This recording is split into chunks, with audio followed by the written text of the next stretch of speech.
to do this podcast. So the first was, we often talk about creating challenge rather than waiting for challenge in our sessions, particularly on our strength sessions that we do. We talk about the importance of stretching your strengths and kind of seeking that challenge out, because the risk is that sometimes like you want challenge, but you wait for your manager to give it to you, and then you end up a bit stagnating, because maybe they will, maybe they won't. But in Squiggly Careers, we've got to take ownership for our development. Proactively creating challenge is the big way that you do it. So we were already talking about that. And then I was reminded of an article that I was reading from the BBC about this bore out thing. And I started talking to a few people, and it seemed to really resonate with them. So bore out is basically how a lot of people are feeling about their work in response to the way the pandemic has made them work. So it's obviously given us loads of flexibility and freedom, which is great. But actually, days are quite samey for a lot of people. Maybe this is changing a bit now. People are going back into the office. But for a lot of people, it's been the same day on repeat. Like, get up, open my laptop, like go to some more Zoom meetings, maybe have lunch, go to some more Zoom meetings, turn my laptop off, and then, you know, like that, basically on repeat. And it talked about, it's not so much that burnout is the issue, but bore out, like people are just a bit bored.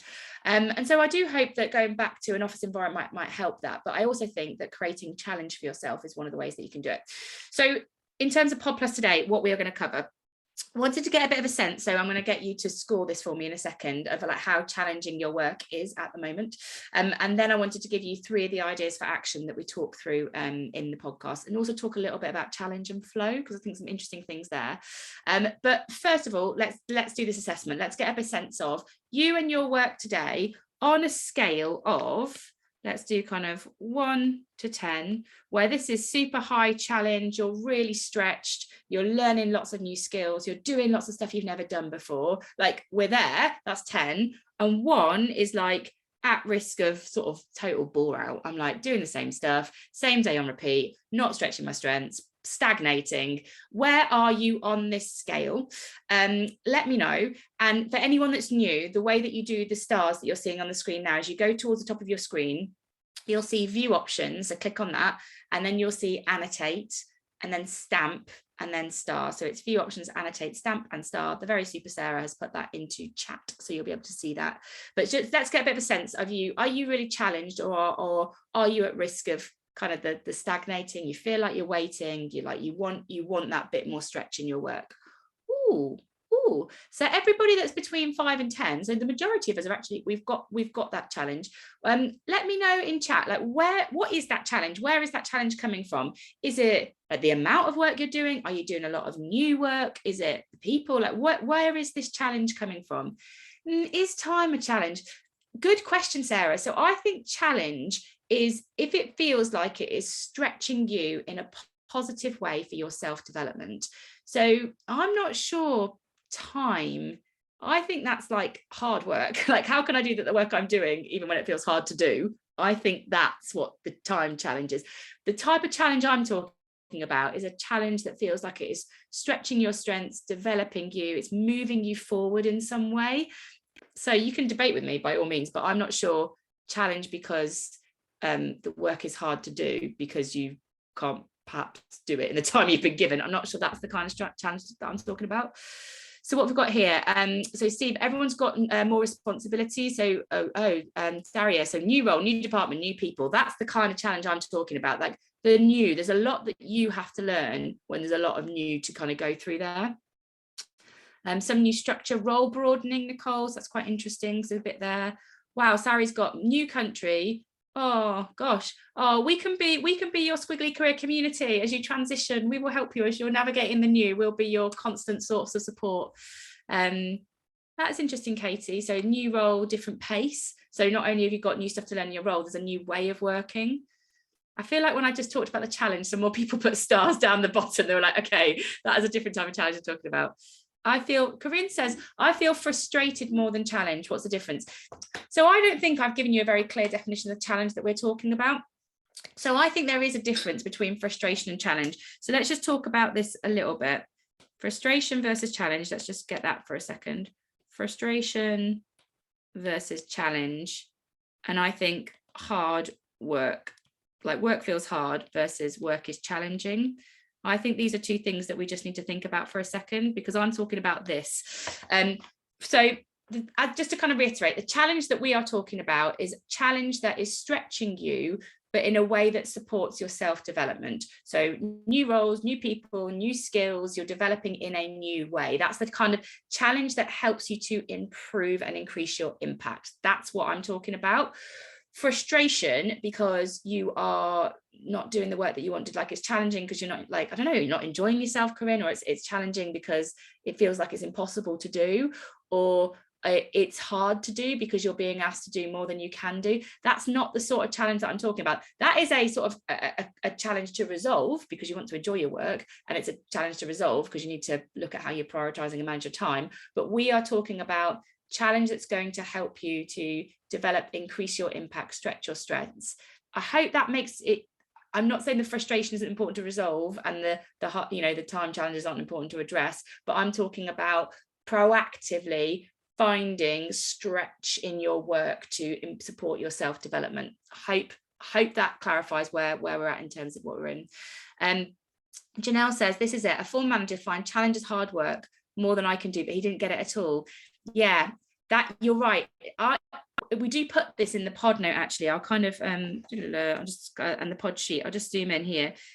Can you see this? We make this point in the pod sheet: working hard versus creating challenge. These are different things, because just because it is hard work and hard to do doesn't mean it's the challenge that might be helping you to grow and learn and develop. That's the thing that we want you to take ownership for. I hope that's a clear distinction, because that's what I'm trying to get at for you. The stretch that you're seeking that will support your self-improvement is where I'm getting to with it. So with that in mind, some things that we are going to talk about. The first thing I want to talk a little bit about is finding your flow. So let me just remove some of your lovely, beautiful stars on here, because I think this supports the point a little bit more. We have this chart for finding your flow in You Coach You, and it is in the time chapter of You Coach You. So flow, you find flow across two dimensions. One is around challenging work. So work can either be low challenge or high challenge, and also on how conscious you are of time. So you're not particularly conscious of it. So work is like, you're so in the moment, you're so like in the zone that you're not clock watching, or work feels like you're so conscious of it that you're like, oh God, is it only 3 o'clock? Oh my gosh, is that only 4 o'clock? Like you've got a high awareness of time. So for example, if you are down here, so let me just kind of put your box here. If the work is like low challenge, let's do that a bit better. If the work is low challenge and you're very, very conscious of time, the risk here is bore out, right? So this is what we were talking about. This is where this is not stretching. I've done this before. I do not want to know on my screen. Just did that, everyone. Let's just get that back. Wait a second. Just introducing a little bit of challenge into my work. No, I'm not. I don't know why it's doing that. Let's do it. Here we go. Are we back? We're back. Okay, here. So if it is low challenge, done it before, know what I'm doing, it's not stretching me anyway. And if I'm very conscious of time, like I'm clock watching, that's the bore out zone. We don't want to be there. That is not good for our development. This one down here, so this is where it is high challenge, but I'm also very conscious of the time. This is all about like the effort zone. This is hard work. So it's not that it's bad, but this can get exhausting pretty quickly, because you're like, oh my gosh, this is so hard. I'm not really enjoying this. There's too much to get done. I've not got enough time to do it. Do you see what I mean? Like, you're very conscious of the time in this zone. It's challenging, but it's not flow here. Up here, the risk is autopilot. So this is where the work isn't particularly challenging for you. So it's low challenge and you're not really even conscious of the time. You are operating on autopilot here. You're just sort of like, time's flown by, but you've not really done anything different in your days. So that's not going to be really great for your development. The zone that we really want to get into is this one up here. So this is basically when you're finding your flow. So the work in flow is challenging, but you're so like in the zone that you're not conscious of time. And you're probably not going to spend all of your time in flow, but what we're trying to do is find out what find our flow. That's what we're trying to do with this challenge thing. What is the work that is so enjoyable to me that I lose track of time, but it is also stretching me when I'm doing it? So hopefully that can give you a little bit of sense of when we are talking about challenge, what we are aiming to do is be up here. Out of interest, in terms of where you spend your time today, can you stick a star on the screen on those zones? Hopefully they've made sense for you. Where do you think you're spending most of your time today? Is it like the bore out zone, like low challenge, high awareness of time? Is it like, I'm not really clock watching, Helen, but I'm not sure it's that challenging. Or you flow. Give me a little bit of a sense of where you are. Let's get a bit of a view. Is anyone in that flow zone?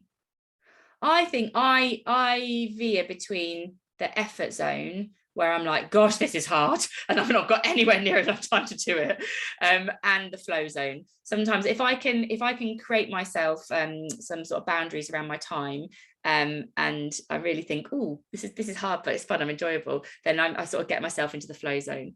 So I think it's just useful for you to reflect on it, because what we're trying to do is help you to find your flow, and particularly the bore out and the autopilot zones aren't brilliant places for you in your development. So it's just worth being aware of where you're spending your time at the moment, or perhaps using this as a framework that you could use to support your teams or people that you might mentor or coach to help them think about this too. Let's get into some ideas for action to support you to spend more time in flow to create more challenge for your career. So the first idea is about redesigning your defaults. So the risk with defaults, like the default way we kind of manage our day, is that we will often fall into that autopilot mode. So you get up every day, you do the same thing in the morning, and then you just follow the same flow throughout the rest of the day, and then your day is done. And you sort of lose track of what you're doing, when you're doing it, why you're doing it, because you're operating on autopilot. And so I think the first thing to do if you want to redesign your defaults is you have to look at what a default day looks like right now. So the first thing I would do is I would track a day, like a day in the life of Helen, a day in the life of Molly, a day in the life of Kathy. What is that? So for example, what am I doing by 7 o'clock each day? So what do? I use the same app every morning to kind of research. So I look on Feedly. I'm generally at my desk for about 9 o'clock. The first thing I do is emails and my to-do list. Then I probably do some sessions, like career development sessions, for a couple of hours. I don't really have lunch. Or Sarah always makes time. She always goes for a walk. I pretty much never leave my office. I might have a naked bar around then, because I'm generally cramming stuff in. But anyway, these are my defaults. And it might be useful to think about, okay, well, if I was going to introduce a little bit more challenge into my day, you're not redesigning default for the sake of it, but where could I find more challenge in my day? So for example, could I maybe do a learning hour in the morning? So instead of a doing hour, which I basically start my day with an hour of doing, definitely, what can I get done quite quickly, because it makes me feel good about the start of my day. But what if I redesign my day, so instead of an hour of doing, I had an hour of learning? That would probably be quite beneficial for me and my energy and the job that I do. What if I actually did a team meeting? So I went out at lunch, I did a walk and a talk. So I'm sort of getting some fresh air. I'm still having that meeting because of all the meetings that we all have to do. But what if I did one walk and talk a day rather than just sitting at my desk all day? These are the sorts of defaults I'm thinking about redesigning. And you'll only know what your defaults redesigns are if you actually track it for a day or two. I would almost just for a few days think, I'm just going to track what my default days look like. And then if you do it for 2 or 3 days, you'll be able to see how consistent those different moments are. And then I would think about what's one bit of this I could redesign so that my day felt different. I was introducing a challenge, something that's not something that I would automatically do. And as I said, I wouldn't suggest you do lots of redesign at once, because it might just feel a bit overwhelming. You might just feel a bit like, oh my gosh, I've just got so much to do. It could be a bit weird. But I would pick one thing. I might pick the walk and talk. Could I do a couple of walk and talks this week? Or could I experiment with that first hour of learning? And it'll just sort of make you a bit more conscious of the challenge that you're having in your day, and hopefully make you feel a slightly different way about it. Any thoughts on that? Do you think it's something that you could do? Can you see any things immediately that you might like to try out? Any things that you think, do you know what, I've just got into a really bad habit of not doing this, and I think I might need to redesign my default. Oh, let me read this lovely. Someone's taking some time to write a lovely long message here. Let's have a read. Sari, thank you. So I thought the conversation you had before the question was important about routine. Perhaps a re-question of how ready do you feel to take on a challenge at work and what drives you to do so is something that we can ask ourselves. Really interesting. Yeah. And do you know what I often find as well, just on that point about the motivation to make a change, like any kind of change, like redesign your defaults, go get a mentor, anything, any kind of change. I sometimes think about when you look to yourself for motivation, I don't always take action because I'm like, oh, Helen, it will be better for your career if you go find a mentor. Helen, it'll be better for your energy if you go redesign your defaults. And sometimes I kind of go, yeah, it might be, but I've got a lot to do. And it's not enough motivation for me to make a change. But when I think about other people, so if I think, but Helen, if you do this, you're creating a better environment for your team. Or if you do this, you're going to get more insights for the squiggly career community. Like when I think about how my action can help other people, it sometimes creates the motivation that helps me like move it forward.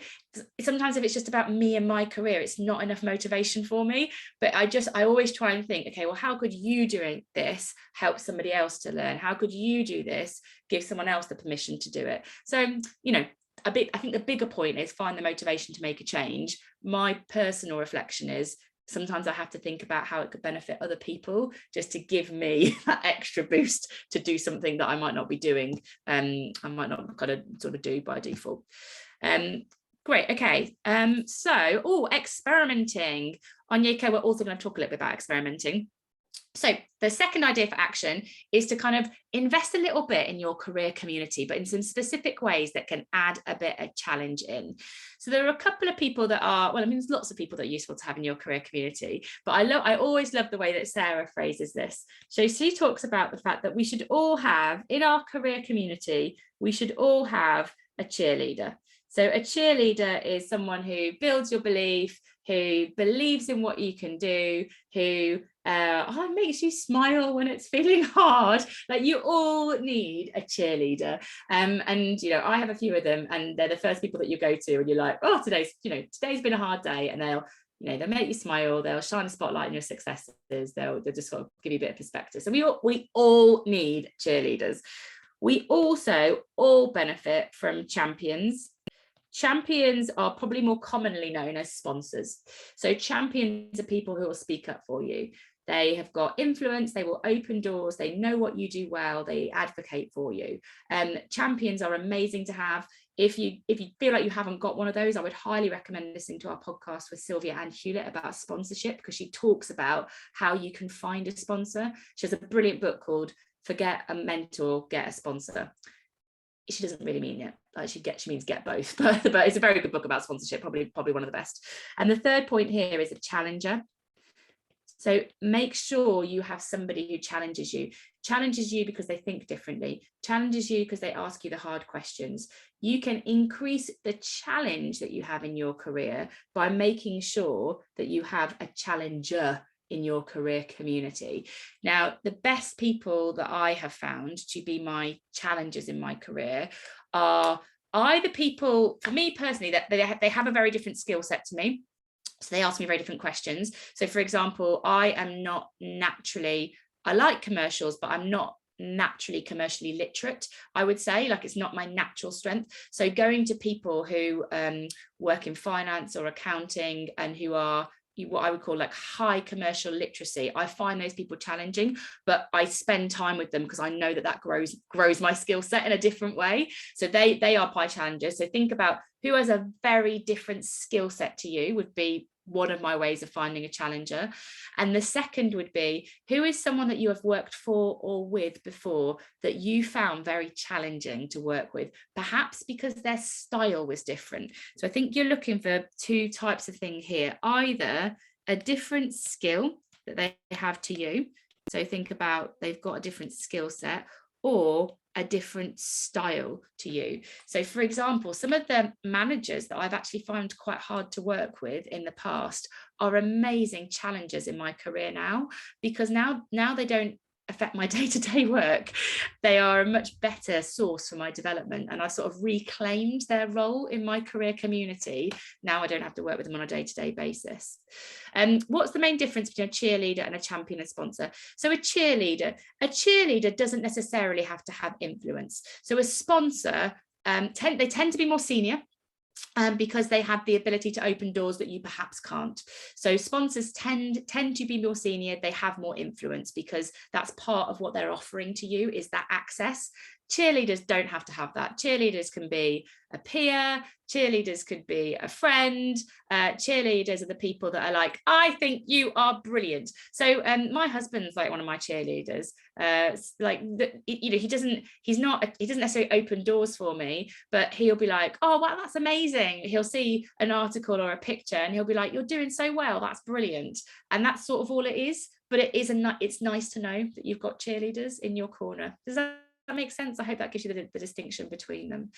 Any questions on that? I have a question for you, which I'd love you to put the stars on the screen. Which one of these do you think you have the biggest gap in your career community today? So you've got a question for me, stick it in the chat. My question for you, using the stars, where do you think your biggest gap is in your career community today? Who are you missing? Who do you need more of? What do you need more of? Cheerleading, championing, or challenging? Which one of those? Brilliant. I'm glad that made sense, Jo. Okay. So it seems like we've got a few cheerleaders. Yeah, I think it's sort of, it's maybe more easy to find those people. Champions, so people who are seeking sponsorship. As I said, I would highly recommend just have a listen back to that. Sarah in the team, I don't suppose you could find the link to Sylvia and Hewlett's episode for people, could you? If you've got a chance to do that, that'd be brilliant. And challenges, yeah, so challenges, just to have a look back, I would say do a bit of like career time travel and think about who have I worked with that was hard, and maybe they could now be a bit more helpful in a slightly different capacity for my career, and what are the skills that I just don't naturally have, and who could I spend some time with to learn a bit more about them. You won't find that easy, because sometimes it can trigger a confidence gremlin, but it will definitely introduce a bit of challenge. Missing some champions, missing some cheerleaders. Interesting. So we've all got a bit of work to do. We've all got a bit of work to do here. The main point that you'll probably get to if you do listen to Sylvia and Hewlett's episode is that if you want someone to champion you, think about how you can support that person first. So if you can find someone who's got impact and influence, who could open a door that would be useful for your development, think about how you could help them. It's the people helping people thing. That episode explains it, but that's one of the main principles that I took away from it.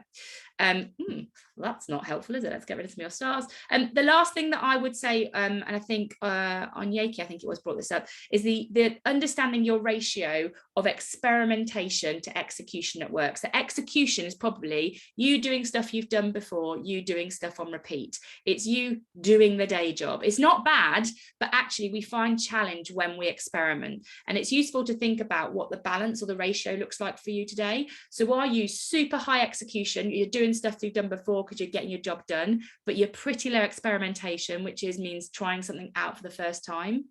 Do you have quite a good balance? Are you doing a bit of both? Is there quite a lot of newness, stuff that you've not done before, as well as some sameness? Or are you super high experimentation? Are you like flat out doing stuff you've not done before? You don't know if it's going to work. It might feel difficult to do. Really, we're trying to sort of hover around here. The risk here is you might have quite a lot of failure and mistakes, and it's not that that's bad, but it is hard for your confidence. Like if you're experimenting, you're doing stuff that's difficult that you've never done before, that can be quite tiring, can affect your confidence. It's a hard place to be honest. Like I've done that in innovation teams, and it is a hard place to spend a lot of your time. This one, the risk here is that you kind of get a bit bored, you might stagnate. This one, when you're really conscious of it, this is where we are kind of stretching ourselves. And it's just worth thinking about, how could I get a bit more balance depending on where you are at the moment? What would more experimentation look like for me? So for example, one of the things that I did recently was I delivered a session that I'd never done before with a client, and lots of things didn't go right, but I learned quite a lot from it, and I felt like I wasn't just doing the same thing on repeat. And my top tips, and I know we're at the end now, but my top tips on experimentation are make sure that you signal to other people that you're doing an experiment, so they don't think that was disastrous, what's Helen doing, she's gone completely rogue. Like, say, I'm going to try something out today that I haven't done before, I'd really appreciate your feedback. And then people know that you're doing it. You also signal to them that it's okay to take experiments too, and they will give you much better feedback as a result. So just, if you're going to take some experiments, signal, and then make sure you get support in the form of feedback would be my top tip here. I'm just going to leave you with this really, really quickly. So the pod sheet is on the website, so you can always find that. It's a really good way of reflecting on the episode. I mean, if you don't have time to listen, you could also go to the pod sheet as well, and you can use it with your teams. And also, just in case you don't know, the toolkit on our website, which is on the toolbar, if you go to Learn With Us at the top of the Amazing If website, it's got the toolkit. There are absolutely loads of free resources, so use them for you, share them with other people. They're just there to help people. So please take them, use them. Help other people with their squiggly career. That's what makes careers better for everybody. I am going to leave you to your days. I hope you have a day. I hope you find some challenge in your day today. I'm back with you next week. Next week is manifesting. It's really, really fun. I recorded it with Sarah this week. She's skeptical, and then I convert her. If you want to hear influencing in action and Sarah going from cynic to converted, that is a good episode to listen to. Right, see you all very soon, everybody. Have a brilliant day. Take care in the meantime. Thank you to everyone who's here for the first time. Take care.